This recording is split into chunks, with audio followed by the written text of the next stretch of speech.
बेटा बोला अम्मी ताजमहल कितना खूबसूरत है, ये हमने बनाया था।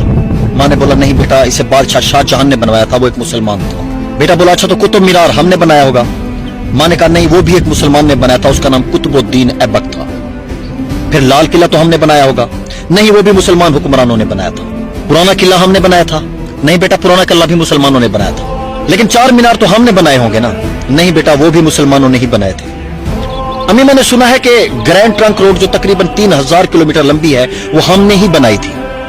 नहीं बेटा, वो भी एक मुसलमान हुक्मरान शेर शाह सूरी ने बनवाई थी। माँ तो कम से कम हमने मंगोलों के खिलाफ तो जंग लड़ी होगी। नहीं बेटा, अलाउद्दीन खलजी ने मंगोलों के खिलाफ जंग लड़ी थी। अच्छा तो फिर मुगल सल्तनत हमारी थी। नहीं बेटा, मुगल सल्तनत भी मुसलमानों की थी। जय हिंद तो हमने सबसे पहले कहा था ना। नहीं बेटा, ये भी सबसे पहले एक मुसलमान ने कहा था। बेटा बोला सारे जहां से अच्छा हिंदुस्तान हमारा हमने लिखा था।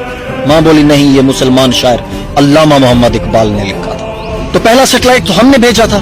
नहीं, हिंदुस्तान कई बार नाकाम हुआ, डॉक्टर एपीजे अब्दुल कलाम एक मुसलमान ने कामयाबी से लॉन्च किया। कम से कम एटमी हथियार तो हमने बनाए हैं। नहीं बेटा, वो भी एक मुसलमान साइंसदान अब्दुल कलाम ने बनाए थे।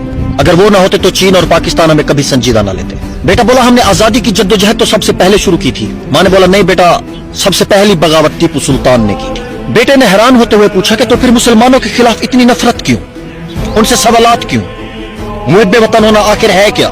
माँ बोली बस बेटा, बहुत हो गया है। अंधेर नगरी और मशक शुदा तारीख से बाहर निकलें और सच को जानें।